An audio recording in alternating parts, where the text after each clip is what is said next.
Champion all in my veins. Turn up the city, turn up the city. Might start a ride, they better come get me. I got the ball, I'm running this straight through the door. Ain't stopping it, dog.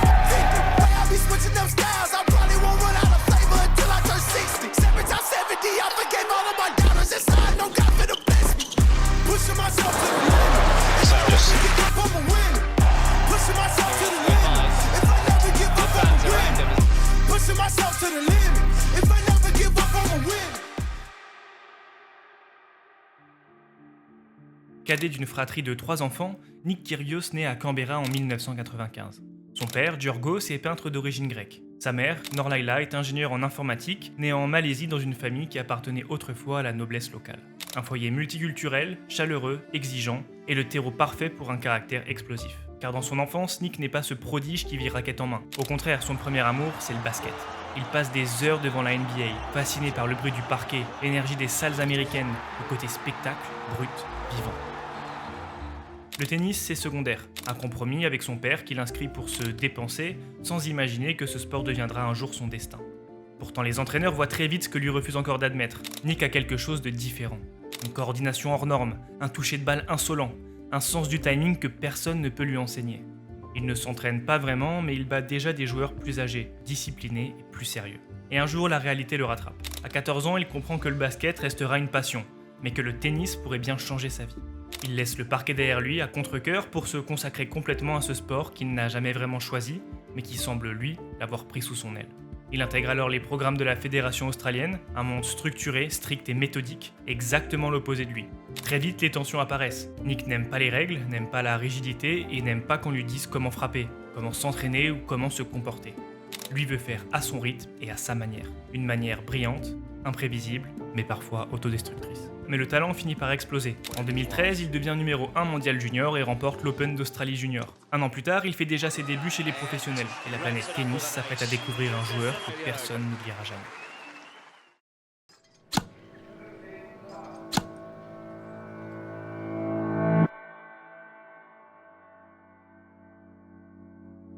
Quand Nick décide de passer professionnel, il ne démarre pas vraiment sur un nuage. Ses premières tentatives, les qualifications du tournoi majeur de Brisbane ou encore l'Open d'Australie. Et à chaque fois, l'échec, éliminé dès le premier tour. Pour beaucoup, c'est un revers, un aveu que le junior c'est fini. Pour d'autres, c'est le début d'un parcours beaucoup plus long. Alors Nick choisit la voie du travail en s'engageant sur les Futures puis les Challengers, le circuit brut, celui où on apprend à souffrir, à se battre et à mûrir. Et c'est là que je me rends compte que plusieurs d'entre vous regardaient du tennis, mais que peu d'entre vous comprenaient réellement comment le classement fonctionne et comment s'organisent les différents tournois. Je vous rassure, j'étais pareil avant l'écriture de cette vidéo, alors laissez-moi vous expliquer de manière simple et efficace comment ça fonctionne. Alors on va tout de suite mettre de côté le fonctionnement des classements nationaux, ils sont plus ou moins propres à chaque pays. En France typiquement, vous avez peut-être déjà entendu des gens vous dire je suis classé 32 ou 15-3, retenez juste que plus le chiffre est bas, mieux vous êtes classé. Nous, ce qui nous intéresse, c'est le classement ATP, qui fonctionne avec un système de points. Pour gagner des points, il faut remporter des tournois. Et ces points gagnés à un instant T restent valables pour une durée de 52 semaines, c'est-à-dire un an, grosso modo, jusqu'à la prochaine échéance du tournoi. Le classement ATP bouge donc tout le temps, et est une moyenne des 18 meilleurs résultats d'un joueur sur une année. Et évidemment, plus cette moyenne est élevée, plus le classement d'un joueur l'est également. Pour marquer des points ATP, un joueur a la possibilité de s'inscrire à 3 catégories de tournois. Les premiers, qui sont aussi ceux au niveau les plus faibles, ce sont les tournois ITF, aussi appelés tournois futurs. L'objectif de ces tournois est de permettre aux jeunes joueurs ou aux professionnels en reprise de gagner quelques points ATP. Les cash prizes ne sont pas importants et ces tournois sont faiblement couverts médiatiquement. Ensuite, une catégorie au-dessus, on trouve les tournois Challenger, organisés par l'ATP Challenger Tour. Vous pouvez voir ces tournois un peu comme une seconde division. Beaucoup de joueurs prometteurs y jouent pour grimper au classement, mais aussi des pros en perte de vitesse. Gagner un Challenger peut rapporter de 50 à 175 points ATP. Et puis pour finir, les tournois ATP, c'est-à-dire le vrai circuit pro, et ici on retrouve à nouveau plusieurs catégories. Premièrement les ATP 250, il s'agit du niveau d'entrée du circuit ATP, et une victoire rapporte, comme son nom l'indique, 250 points ATP. Il s'agit de tournois très importants pour les joueurs hors du top 20 qui cherchent à monter au classement. Un cran au-dessus, on retrouve les ATP 500, il s'agit d'un niveau intermédiaire, plus prestigieux et plus relevé, et une victoire vous rapporte 500 points ATP. Ensuite les Master 1000, ici le niveau est très élevé, on parle souvent des 20 meilleurs joueurs mondiaux. Sur une année, on ne compte que 9 ATP 1000 et si vous avez bien suivi, une victoire rapporte donc 1000 points ATP. Et pour finir, le Saint Graal, les grands chelems, il s'agit des 4 tournois majeurs qui rythment une année de tennis, Open d'Australie, Roland Garros, Wimbledon et l'US Open. Ces tournois sont bien plus médiatisés que les autres et infiniment plus prestigieux. Un joueur qui remporte un de ces tournois rentre dans l'histoire et marque 2000 points ATP. Bon, et donc je le disais, Nick Kyrgios démarre sa carrière professionnelle avec des tournois futurs et Challenger. Et c'est là qu'il commence à révéler ce qu'il a en lui. En 2013, il remporte son premier titre Challenger à Sydney. Quelques mois plus tard, il enchaîne à Valladolid en battant Matt Reid en finale, et son classement s'élève dangereusement, passant de l'oubli mondial au premier regard des pros. Le jeune joueur est classé 264e mondial. Nick est bien classé pour une première année, mais ce n'est pas suffisant pour espérer une qualification à un grand chelem. Pour vous qualifier à un grand chelem, vous avez 3 possibilités. Sur un tournoi de 128 joueurs, 104 places sont attribuées parmi les meilleurs joueurs au classement ATP, 16 places sont attribuées à l'issue d'une phase de qualification, et pour finir, 8 places sont attribuées grâce à des wildcards. Il s'agit de places offertes par l'organisation à des joueurs prometteurs ou de bons joueurs en retour de blessures qui auraient chuté au classement. On distingue alors 2 catégories de joueurs, les têtes de série qui sont les 32 meilleurs joueurs du tournoi selon le classement ATP, et les autres. Les matchs sont ainsi déterminés grâce à cette séparation, et l'objectif c'est d'éviter que les meilleurs joueurs se rencontrent trop tôt. Et pour sa première année sur le circuit professionnel, les étoiles semblent s'aligner pour Nick, puisque son compatriote John Millman annonce son forfait à Roland-Garros pour blessure. Et donc sa place, qui avait été obtenue par wildcard, est finalement attribuée à notre jeune talent. Pour son premier grand chelem, le jeune joueur sort le grand jeu, en éliminant Radek Stepanek, classé 51e mondial, même s'il s'inclinera au tour suivant face à la tête de série numéro 10, Marin Cilic. Et après une première année plutôt prometteuse, c'est donc assez logiquement que Nick est appelé pour la première fois en équipe d'Australie pour la Coupe Davis. Puis 2014, l'année de la bascule. L'année démarre sur les chapeaux de roue, avec une nouvelle wildcard pour l'Open d'Australie. Après s'être défait de l'Allemand Benjamin Becker, Nick affronte Benoît Paire dans un match explosif.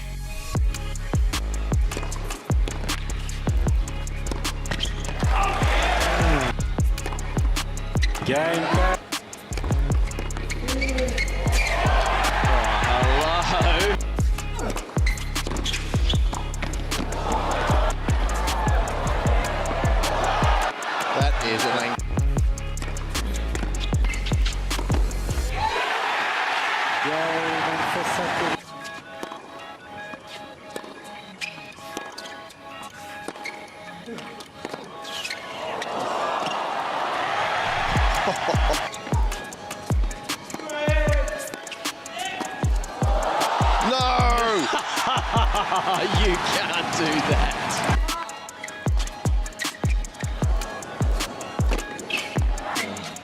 Yeah.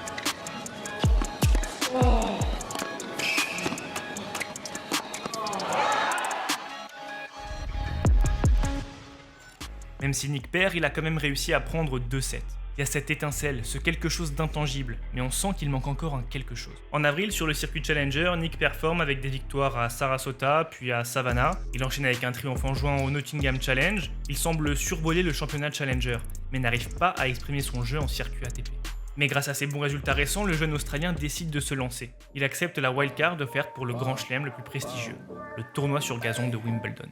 Arrivé à Londres, peu y croient. Classé 144e mondial, invité et inconnu de la majorité. Mais sur le court, il ne joue pas comme un invité, il joue comme un tueur. Can't make a promise, but I do my best. 25 sitting on 25 racks. Just got started, no, we ain't done yet. Bought a new crib, that's a goddamn flex. Sign that check. Told them last year that I've been up next. Can't take calls, but I send that text. From way downtown, but the shit's still wet. Yeah, that's a guarantee. King of the city, man, they knowing that it's me. Hey, damn, you're still doing it with ease. Cause it ain't that hard when I'm talking about me. Me and my funds. Told them I get what I want. I need my money up front. I do not do this for fun. So I've been here my whole life, I ain't seen them here once. Told them I ain't playing, they don't wanna get hurt, dog. It's about time I just show them how it works. I seen them in the shit, but now they all worse off. I ain't in a race if I ain't coming first. I just step back, if they ain't in the game now. It was really slow, so I had to find a pace now. All they trying to talk at the time of the place now. Coming for the pot and I got a pocket ace now. Un vent nouveau semble souffler sur le tennis du jeune prodige australien, mais ça ne pouvait pas durer indéfiniment. Qui dit grand chelem dit fatalement joueur exceptionnel. Et là on est clairement sur un gros morceau. Rafael Nadal, classé numéro 1 mondial, double vainqueur de Wimbledon. Pas besoin de vous présenter celui qu'on surnomme le roi de la terre battue. Il est l'un des 3 tennisman légendaires qui dominaient la scène mondiale du tennis à ce moment-là. Mais bon, si on veut devenir le meilleur joueur du monde, il faudra bien les battre un jour, non ?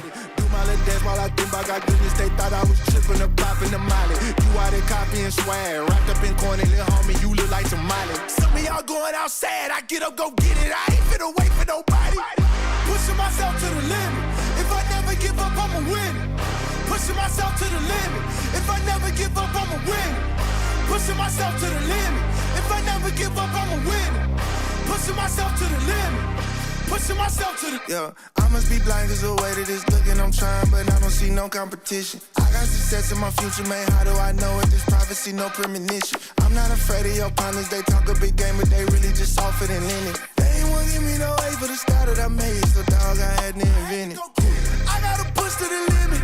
If I want it, I gotta go get it. I gotta push to the limit. I ain't never take nothing they give it. Self-paid, God made, I change, I say no way. I got blood of champion all in my veins. Turn up the city, turn up the city. Might start a ride, they better come get me. I got the ball and I'm running it straight through the door. Ain't stopping until I'm a 50. Way I be switching them styles, I probably won't run out of flavor until I turn 60. 7 times 70, I forgave all of my doubters. That's how I know God finna bless me. Pushing myself to the limit. If I never give up, I'ma win it. Pushing myself to the limit. If I never give up, I'ma win it. Pushing myself to the limit. If I never give up, I'ma win it. Pushing myself to the limit. Ok, on vient clairement d'assister à une anomalie, quelque chose d'exceptionnel, une gifle, 37 aces, un service surpuissant, un style in your face qu'on n'avait plus vu depuis des années. Pour la première fois depuis 1992, un joueur classé hors du top 100 bat le numéro 1 mondial dans un grand chelem. En un match, le monde découvre une nouvelle légende, un prédateur, un gamin insolent, flamboyant et surtout ultra talentueux. Un joueur capable du génie pur comme du chaos absolu. Peut-être encore trop sous le coup de l'euphorie de ce résultat exceptionnel, Nick s'inclinera le lendemain en quart de finale face à Milos Raonic, 9e mondial, à l'issue d'un match tout de même serré. Une défaite certes, mais après le tournoi qu'il a réalisé, il n'a pas laissé le grand public indifférent. Ni le classement ATP d'ailleurs, puisqu'il fait un bond instantanément à la 66e place mondiale. Nick Kyrgios n'est plus un outsider, il n'est plus un espoir, il est une menace. Plus tard dans l'année, le tennisman participe à son premier Master 1000. Il s'incline au deuxième tour face au numéro 8 mondial, Andy Murray, et c'est déjà l'heure d'un nouveau grand chelem, l'US Open. Et le jeune Australien fait à nouveau parler de lui, puisqu'il sort au premier tour le Russe Mikhail Yuzny, classé 23e mondial, ainsi que l'Italien Andreas Seppi. Il s'inclinera finalement face à l'Espagnol Tommy Robredo, numéro 16 mondial, qui réalise un excellent tournoi. Même si Nick est capable de coups de génie, il semble encore avoir un peu de mal face aux très grosses têtes du classement. Alors c'est parti pour 2015, et comme tous les ans, cette nouvelle année démarre avec l'Open d'Australie. Nick signe un très bon début de tournoi puisqu'il élimine le numéro 23 mondial Federico Delbonis, Ivo Karlovic, puis le Tunisien Malek Jaziri. En huitième de finale, Nick se retrouve face à Andreas Seppi, tombeur de Roger Federer au tour précédent. Il est mené 2-7-0, balle de match pour Seppi.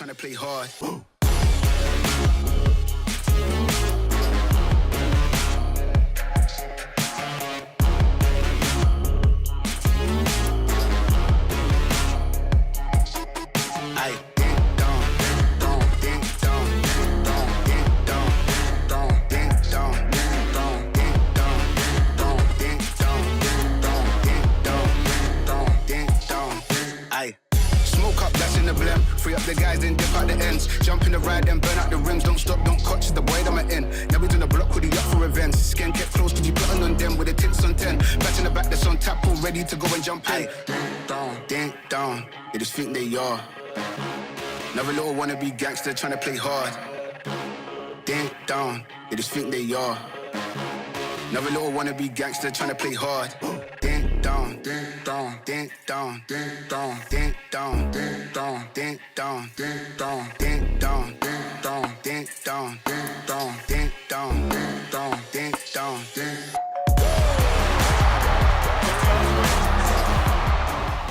Avec cette victoire, il se qualifie pour son premier quart de finale à Melbourne et devient le premier joueur depuis Federer en 2001 à atteindre 2 quarts de finale en Grand Chelem à moins de 20 ans. Par ailleurs, c'est la première fois depuis 10 ans qu'un Australien est présent en quart de finale de l'Open d'Australie. Il s'inclinera malheureusement à nouveau face à Andy Murray, mais grâce à ce beau parcours, il atteint son meilleur classement, 35e mondial.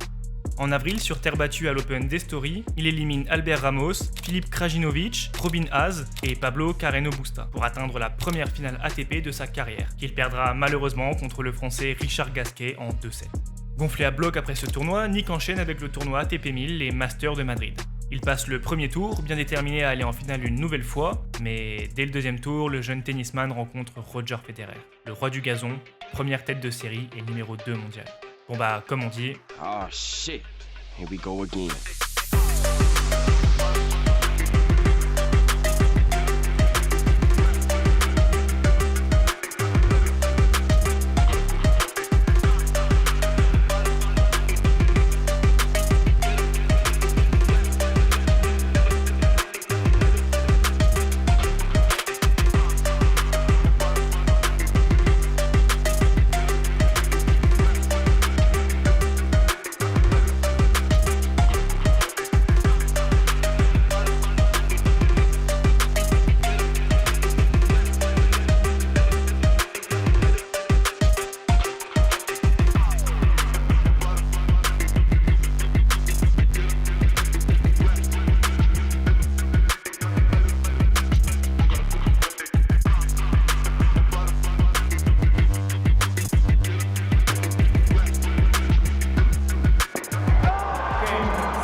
Nick Kyrgios crée la sensation en éliminant Roger Federer, même s'il s'inclinera au tour suivant face à John Isner. Il déclara que sa victoire contre Federer lui avait procuré plus de plaisir que celle obtenue l'an dernier face à Nadal en 8e de finale de Wimbledon. Yeah, definitely. I rank it one in all the matches I've played. You know, it was a great experience to be out on the same court as the greatest player of all time. So. Il participe ensuite au tournoi de Roland-Garros et Wimbledon. Il ne marque pas particulièrement, même si on peut tout de même noter une victoire face au numéro 8 mondial, Milos Raonic. Pour cette année 2015, plus rien de spécial à noter, pas de fait particulièrement marquant.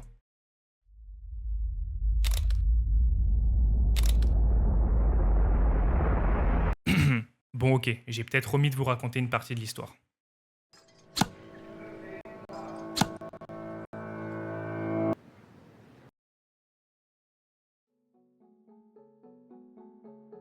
Fin 2015, au Master de Shanghai, Nick Kyrgios écope d'une amende de 15 000 € et se voit menacé d'une suspension de 28 jours, assortie d'une amende supplémentaire de 25 000 $ en cas de nouveau dérapage verbal ou physique.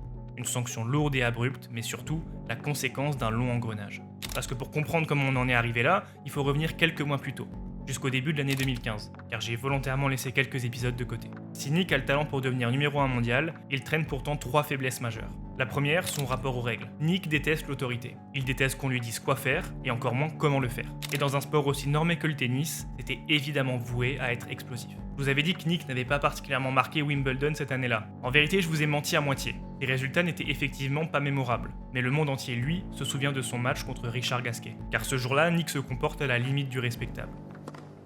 Non, ça sort. Je sais pas qui s'en prend là-bas dans les tribunes, mais le pouce levé, cette double faute, la deuxième dans ce jeu. Oh, la zone trouvée par Kyrgios. Le regard noir derrière de l'Australien.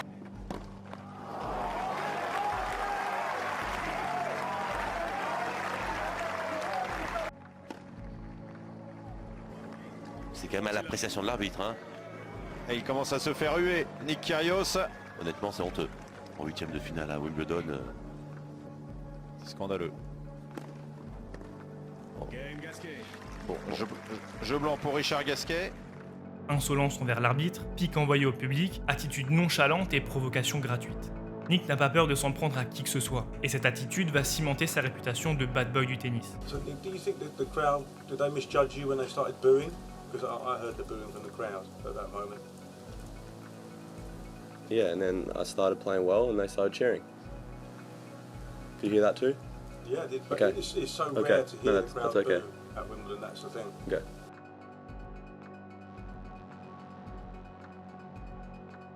It looked like you were tanking the set. What's Not the just question? one answer, just a proper explanation, please. What's the question? Well, you didn't return the serves. You looked like you weren't trying, which is very unusual at Wimbledon. Do you want to try and return Richard Gasquet's serve? No, but if I'm a But I'll give you the professional racket. I'll give you the racket, and we'll see how many No. see how many times you can return his serve player, also. no, but you're What do you think about this idea in the press that you're kind of the bad boy of tennis? Is that how you see yourself? Not at all, to be honest. Just because I show emotion out on the court, I'm bad, so whatever. Au Master du Canada, nouvelle polémique. $10 000 d'amende pour une insulte lancée à Stan Wawrinka. Puis une autre amende suite à une remarque cette fois-ci adressée à un ramasseur de balles. À l'US Open face à Andy Murray, Nick affiche un désintérêt total.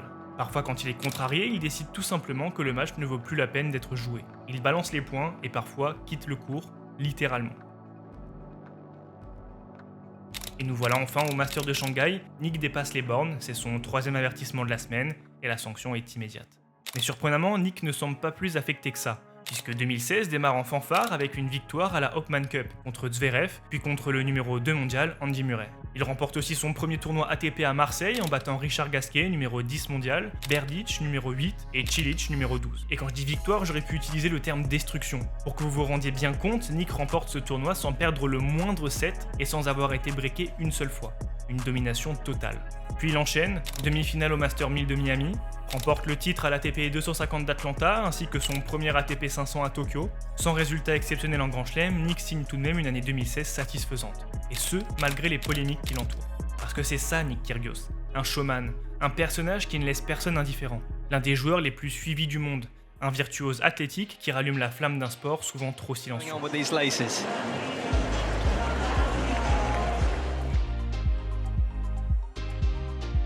situation lately. I mean, this is ridiculous, Gilles. I mean, have you ever seen anything like this?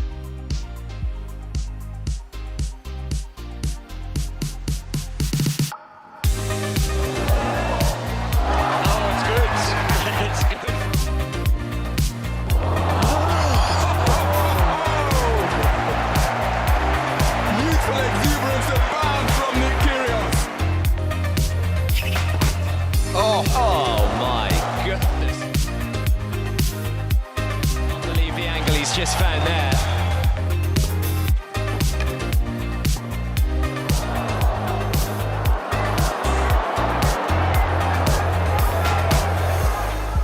Drop shot seems to be working really well for you tonight. I think you saved one in the 7th game of the first set. Was that a tactic heading into the match? No, I'm just a bit lazy at times. I don't really like to rally all that much. So, the drop shot's always a good option. Terrible example for people out there. So.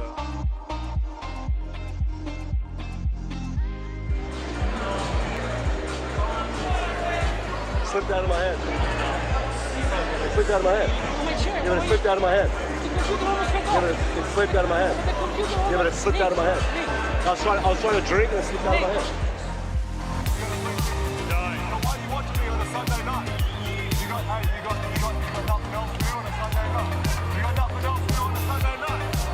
You got nothing else to do on a Sunday night. He's waiting goodbye. A lot of it. The fans around him as well. Yeah, the wife stays.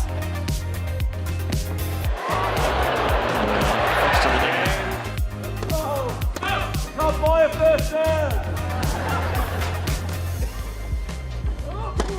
Net seconds.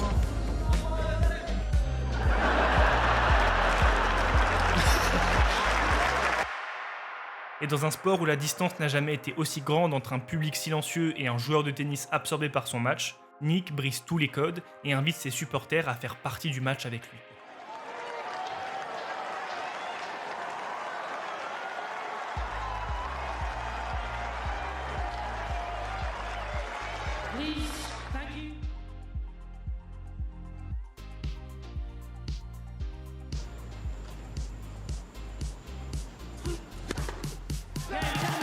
There we go. Nick Kyrgios.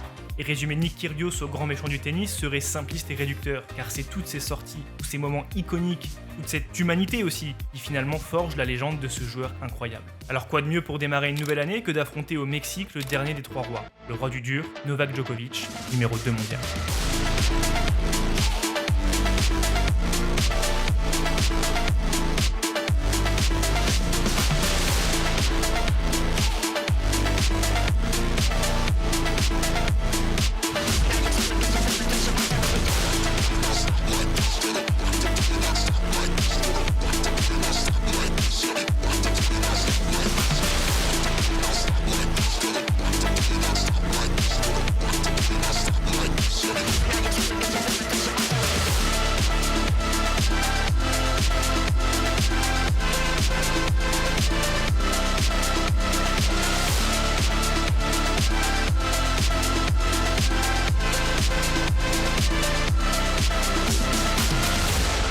À seulement 21 ans, il devient l'un des rares joueurs à avoir vaincu Federer, Nadal et Djokovic.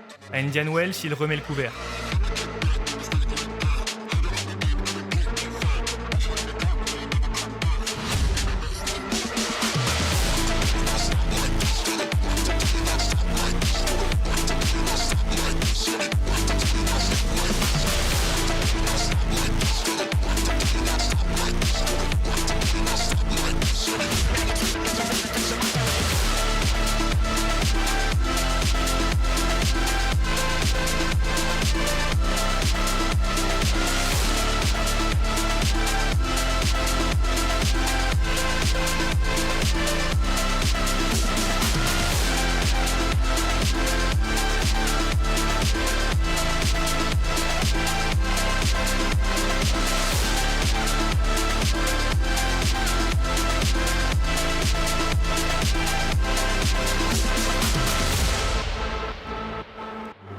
À Miami, il terrasse Zverev dans un match légendaire. Gotta aim for the top like.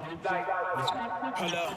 Yeah, I can never doubt myself, I know better. All of you critics be acting like you know better. Blowing the smoke, but I know when the dust settles. That I'm in my element, it's evident that there's levels to the Oh my goodness me. Then cracking my back to make it out, got me feeling Il ne like. s'inclinera que face à Federer, trop solide. Wishing me well, a penny for your thoughts, but seeing no change. Snap for the sun like Diddy. The riches got a mad ass son, I'm like Billy. I ain't never switch up, whole team with me. But known for my city like OAGZ. Set the pace as long as you finish. Consumers find a way inside your business. Babble if they try to dabble in it, and they hate the fact that they may have to witness. You try to aim for the top like this, and you're in your element with a fire like this. And they hoping you fall and they praying you miss, but it's all in the risk. I got you with the switch, you know. I'm in the zone. Give me the throne. One shot, that's all that you got. Cheeky. That's all that I know. Foot on the gas. 155 on the road. You can be a friend of me, an enemy, keep that same Kyrgios.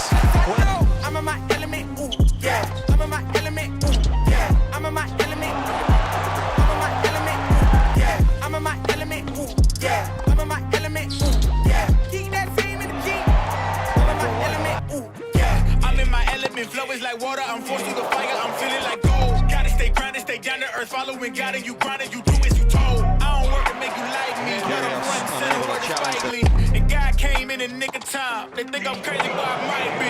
Let's run it up, run it up, run it up. We beating the odds just to sum it up. You know it's a rap, never waistlines, and I'm putting the weight like a tummy tuck. That mean I'm about to give it out right now. You see what's coming down the line, I never pipe down. I give 100% and be trying to stun on my enemies, and my element is crazy.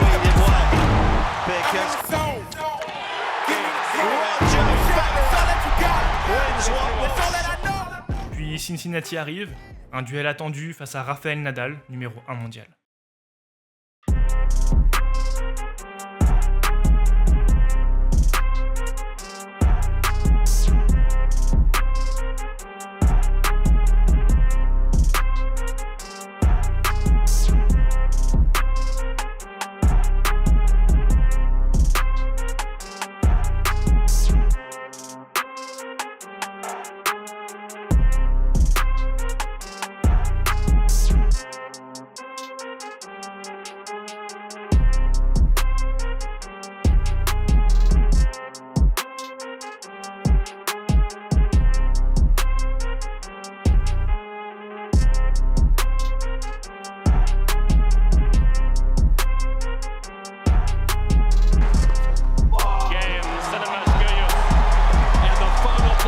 Il enchaîne même en battant David Ferrer avant de chuter lors de sa première finale ATP 1000 contre Grigor Dimitrov.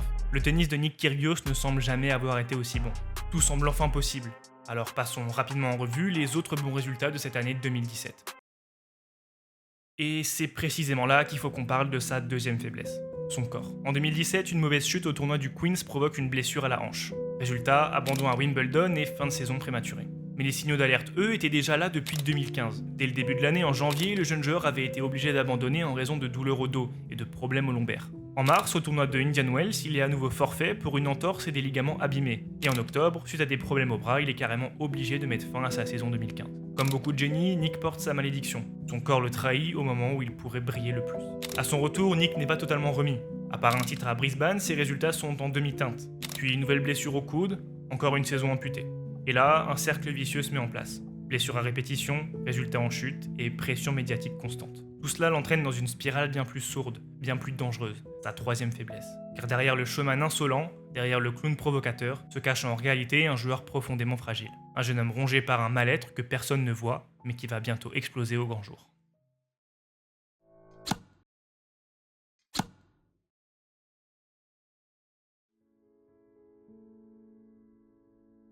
Après l'euphorie de ses exploits, après ses victoires face aux meilleurs joueurs du monde, quelque chose commence à se fissurer chez Nick Kyrgios. D'abord doucement, puis brutalement. À partir de 2017, Nick est de plus en plus souvent forfait. Fatigue extrême, douleur, blessures chroniques. En interview, il répète la même phrase encore et encore « Je suis épuisé, physiquement et mentalement ».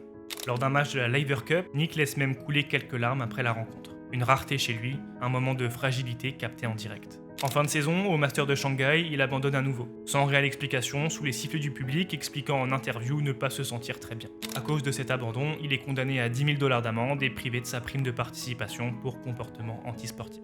Le monde voit un caprice, mais ce qu'on ne voit pas, c'est la tempête qui grandit derrière. L'année 2019 commence mal. car malheureusement, Nick n'arrive plus à performer. Nick retombe à la 72e place mondiale. Blessures, manque d'entraînement, déboires personnels, tout s'accumule. Il réalise pourtant un tournoi incroyable au Mexique, notamment face à Rafael Nadal dans un match électrique, un comportement limite, des échanges acides, mais du très grand tennis.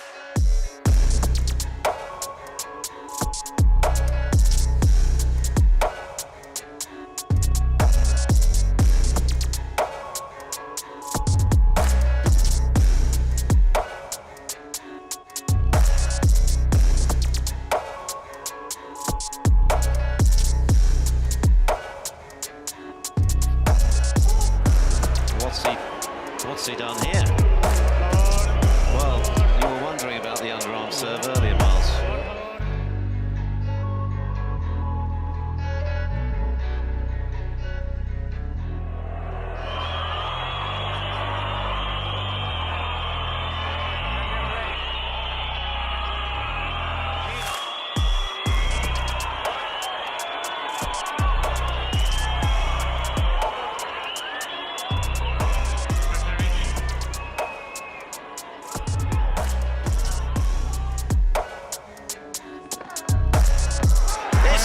And it is incredible! An unbelievable victory for Nick Kyrgios. How on earth has he achieved? Desolate, Kyrgios, emphatic, delirious. Boos from the crowd, cheers as well. But the most extraordinary performance from both of these players. Au tour suivant, face à Wawrinka, il est sifflé en quittant le court. Et paradoxalement, il semble adorer ça. And you thrive on that big stage, you know, number one seed, world number two, packed crowd. Is that what brings out the best in you? For sure. You know, that's why we play. You know, coming to Acapulco, centre court, packed crowd. You know, the vibe, they were never silent. You know, they were cheering Rafa's name, cheering my name. You know, at the end of the day, sports entertainment. So, you know, you could tell, you know, the crowd was loving every single minute of that match. It was one of the best atmospheres I've ever played in. Et force est de constater qu'il ne ment pas. Il bat John Isner, puis Alexander Zverev, numéro 3 mondial. Cette victoire lui rapporte son 5e titre, il bondit de 41 places au classement et se classe donc 31e mondial. C'est un sursaut, un éclat d'espoir, mais ce sera malheureusement le seul de l'année. Nick ne gagne plus, les résultats chutent, son jeu est insipide. Son corps est lacéré par des années de blessures mal soignées, de rechutes et de douleurs. Et surtout, mentalement, Nick commence à ne plus tenir le coup. 2020 et 2021 seront des années blanches. La pandémie met le circuit à l'arrêt et Nick, lui, s'effondre intérieurement. Plus tard, il fera des révélations bouleversantes. Sur Instagram, il avoue qu'en 2019, il a eu des pensées suicidaires, qu'il se droguait et même qu'il s'automutilait. C'était moi il y a 3 ans. La plupart des gens pensaient que j'allais bien sur le plan mental et que je profitais de la vie. C'était l'une des périodes les plus sombres de ma vie. Si vous regardez attentivement, vous verrez les traces d'automutilation sur mon bras droit. J'avais des pensées suicidaires, j'avais du mal à sortir du lit, encore moins à jouer devant des millions de personnes. Je rejetais ma famille, mes amis, je buvais beaucoup, je prenais des drogues. Je me sentais seul. Nick explique que la solitude du tennis est écrasante. C'est l'un des sports les plus violents mentalement. Il n'y a aucun contact autorisé sur le court. Pas de coach à qui parler, pas de coéquipier. Vous êtes seul sur le terrain. Vous devez trouver les solutions tout seul. Vous vous souvenez quand je vous ai montré des extraits de la conférence de presse après son match à Wimbledon en 2015, où il avait été vivement critiqué? Eh bien à ce moment-là, il avait aussi dit ça. Just frustration. I mean, it's tough out there. You know, I don't really know what else to say. You know, I'm not perfect out there. I'm gonna have ups and downs. Alors pour supporter tout ça, il buvait, se droguait et repoussait tout le monde, aussi bien sa famille que ses amis. Il se souvient d'un jour à Shanghai où il s'est réveillé à 16h, toujours dans le noir, les rideaux fermés, incapable d'affronter la lumière du jour. Mais à son réveil après une défaite à Wimbledon, il trouve son père en larmes, assis au bord du lit. Ce sera son déclic. Nick avoue même avoir été admis en hôpital psychiatrique après avoir sérieusement envisagé de mettre fin à ses jours. Derrière le showman provocateur, derrière le joueur explosif, se cachait un jeune homme en détresse. Un homme qui aimait ce sport, mais détestait parfois ce qu'il lui imposait. Nick explique avoir eu l'impression d'être utilisé, qu'on ne voyait en lui qu'un joueur de tennis, que personne ne voulait vraiment connaître l'humain qu'il était. Et puis la pression du circuit, la médiatisation permanente, les attentes irréalistes, l'isolement, les blessures, tout ça détruit même les plus forts, même les génies. Finalement, Nick a fini par perdre toute joie de jouer. Car oui, les sportifs vivent de leur passion. Mais comment faire quand cette passion devient un enfer, quand elle devient une prison, quand votre talent devient votre Sisyphe personnel, un poids que vous devez pousser encore et encore jusqu'à l'épuisement. Et Nick Kyrgios n'est pas un cas isolé. D'autres champions ont évoqué leur souffrance psychique, mais lui était seul dans sa tempête. Pourtant, il essaye de remonter la pente et choisit de ne pas prendre part ni à l'US Open ni à Roland-Garros en 2020 et 2021 en raison du Covid. Il s'investit dans des collectes de fonds pour les victimes des incendies en Australie, il aide les enfants défavorisés via sa fondation, il se recentre. Le tennis me manque, mais je ne vis pas pour lui. Il y a d'autres choses que j'aime. Peut-être que c'est ça, justement, la clé. S'autoriser à exister en dehors du tennis, à vivre autrement et à enfin respirer. Et c'est peut-être cette prise de conscience, ce moment d'apaisement dont Nick avait besoin pour briller à nouveau.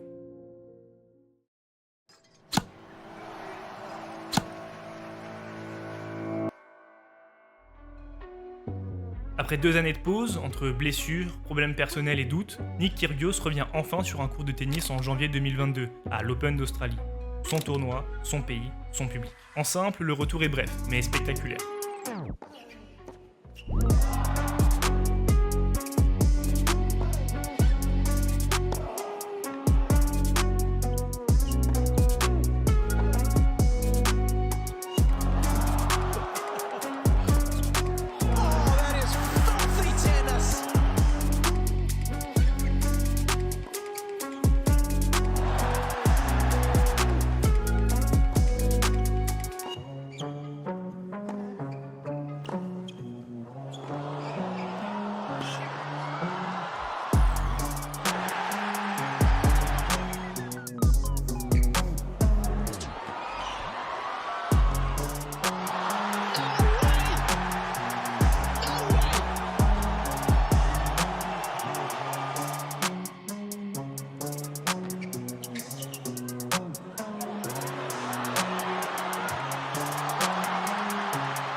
Face au numéro 2 mondial, Daniil Medvedev, Kyrgios joue un tennis incandescent, joue un set monstrueux, mais s'incline au deuxième tour.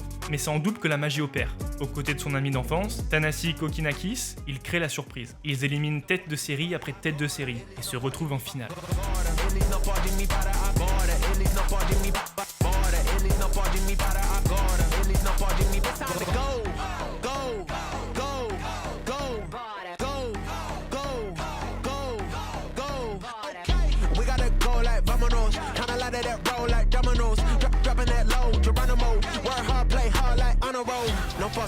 Não posso parar, na linha final eu vou chegar, não posso parar. O meu troféu eu vou ganhar, gratidão no coração. Minha mente na missão é viver no que se aprende, meu irmão. Bora, eles não podem me parar agora. Eles não podem me parar agora. Eles não podem me parar agora. Eles não podem me parar. From childhood friends to Grand Slam winners. Le duo remporte le titre, un exploit historique puisqu'il s'agit des premiers vainqueurs australiens depuis 1997. Ironique quand on sait que Nick répète depuis toujours qu'il joue le double juste pour le fun. En mars 2022, à Indian Wells, Nick enchaîne les performances de haut niveau et atteint les quarts de finale, où il tombe sur un Rafael Nadal intouchable cette saison-là. Puis atteint une demi-finale à Halle sur gazon, le voilà maintenant 40e mondial, juste à temps pour retrouver Wimbledon, son terrain de jeu favori. Nick, qui n'a jamais atteint plus loin que l'écart en Grand Chelem, se met soudain à jouer le meilleur tennis de sa vie. Service monstrueux, ou d'un autre monde, un relâchement total, presque insolent.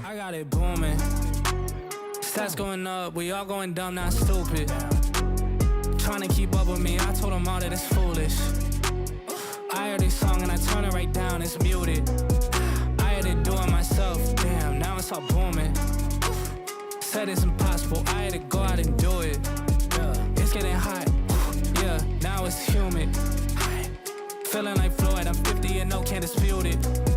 I had to do it myself, damn, now it's all booming. Told them get out of the kitchen, I'm chefing it now. They try to start with me, dog, well I'm ending it now. Pour la première fois de sa carrière, il atteint la finale d'un Grand Chelem. En face, un Novak Djokovic au sommet de son art, un joueur qui n'a plus perdu un match sur gazon depuis très longtemps. La finale est spectaculaire, tendue, imprévisible. Nick prend le premier set.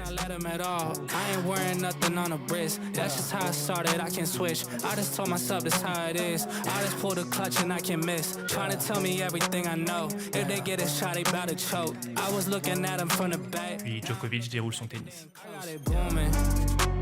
Stats going up, we all going dumb, not stupid.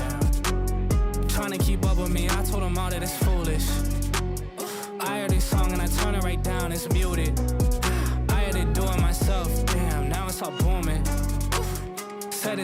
Well, I had to go out and do it. Yeah, it's getting hot. Yeah, now it's humid. Nick s'incline, mais ce jour-là, il a prouvé qu'il faisait partie des joueurs capables de renverser n'importe qui, n'importe quand. L'été continue et il ne s'arrête plus. Il remporte le tournoi de Washington pour la deuxième fois de sa carrière et envoie un message clair, il est de retour. À l'US Open, il arrive tête de série numéro 23, gonflé de confiance, et il frappe un énorme coup. En 8ème, il retrouve Medvedev, cette fois numéro 1 mondial, et il le bat. En quart, il affronte Karen Khachanov, tête de série numéro 27, et à l'issue d'un match épuisant en 5-7, il finit par s'incliner. 2022 restera pourtant son année la plus accomplie, celle où Nick Kyrgios a montré tout le potentiel brut qui fascinait le monde du tennis depuis ses débuts. Une dernière fois.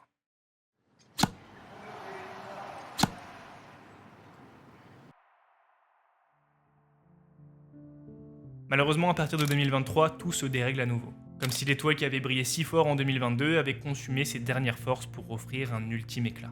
Le corps de Nick le lâche, encore, mais cette fois-ci plus violemment que jamais. En 2023, les blessures s'enchaînent. Déchirure du ménisque, blessure au pied à la suite d'une agression présumée, puis surtout une déchirure du ligament du poignet. Une blessure grave et déterminante car Nick est contraint de subir une opération reconstructrice du poignet. Une grosse intervention, mais surtout aux lourdes conséquences pour un joueur de tennis à ce niveau, puisque son poignet est immobilisé pendant 6 semaines. Il ne pourra recommencer à le solliciter qu'après 4 mois minimum. Et selon son chirurgien, un retour au plus haut niveau n'est envisageable qu'1 an après l'opération. La saison est terminée. En octobre 2023, faute de points après une inactivité trop longue, Nick Kyrgios est retiré officiellement du classement ATP. Un symbole fort, presque cruel. En novembre, il commence à commenter les Masters pour Tennis Channel, et en 2024, on le retrouve en tant que consultant lors de l'Open d'Australie et de Wimbledon. Il est toujours là, mais plus sur les cours. Nick ne rejoue plus avant de tenter un retour début 2025, un retour attendu et espéré par le monde du tennis. Mais dès ses premiers matchs, la réalité le rattrape. La douleur au poignet revient et il s'effondre au moment d'annoncer son forfait. Je n'étais pas confiant avant d'entrer sur le court. J'avais dû arrêter mon entraînement 2 jours avant à cause de la douleur. En effet, lors de son dernier entraînement, une douleur intense l'avait déjà averti. Nick est profondément frustré. Il le répète, il travaille beaucoup, énormément même. Chez lui, loin des caméras et des projecteurs. Il donne tout pour être capable de se montrer sous son meilleur jour. Il sent qu'il a encore ce talent en lui, et il lui arrive encore de montrer des fragments de ce génie. Son adversaire du jour avait battu Carlos Alcaraz à l'US Open en 3-7. Et lui, il avait même eu une balle de premier set contre lui. Ce qu'il ronge, c'est pas la défaite, c'est la douleur. Cette douleur qui revient malgré tout le travail. Nick se pose alors une question simple, honnête, mais terrible à la fois. Mais si je ne suis pas capable de finir les matchs, à quoi bon ? En 2025, Nick n'a disputé que 4 matchs, dont un abandon. Depuis, plus rien. Pause. Petite parenthèse, parce qu'en fait, entre le moment où j'ai écrit cette vidéo et aujourd'hui, il s'est passé quelques trucs. Déjà, Nick a fait son retour en décembre 2025, dans des matchs d'exhibition, notamment un qui a pas mal fait parler, la bataille des sexes, un match entre lui et l'actuelle numéro 1 mondiale, Aryna Sabalenka, un match destiné au show avec des règles adaptées, comme un terrain plus petit pour Sabalenka et un service unique pour Nick Kyrgios, afin d'essayer d'équilibrer la rencontre. Nick s'est imposé en 2-7, 6-3, 6-3, et ce match n'a pas fait l'unanimité. Si certains y ont vu un match agréable à regarder, donnant de la visibilité au tennis féminin, certains détracteurs ont jugé que les règles aménagées ainsi que l'issue du match avaient plutôt causé du tort à la Ligue de tennis féminine internationale. De leur côté, les deux athlètes se sont montrés plus que satisfaits du match. Nick en a d'ailleurs profité en conférence pour expliquer ne plus avoir de haine en lui et que les seules personnes alimentant cette haine aujourd'hui étaient les journalistes, leur demandant de faire mieux car le tennis méritait plus. Il a ensuite participé à son premier tournoi ATP depuis bien longtemps, à Brisbane, duquel il est sorti au premier tour, déclarant amusé en conférence de presse que malgré le fait qu'il n'ait joué qu'un seul match, il était l'un des joueurs dont on a le plus parlé pendant ce tournoi. Quoi qu'il en soit, Nick semble avoir perdu de son éclat. Il explique ne plus avoir de pression quant à son classement et que tout ce qui l'intéresse désormais est de faire passer un bon moment aux gens qui le regardent jouer. Peut-être que l'étoile s'est définitivement éteinte, ou peut-être qu'elle refuse simplement de briller à moitié.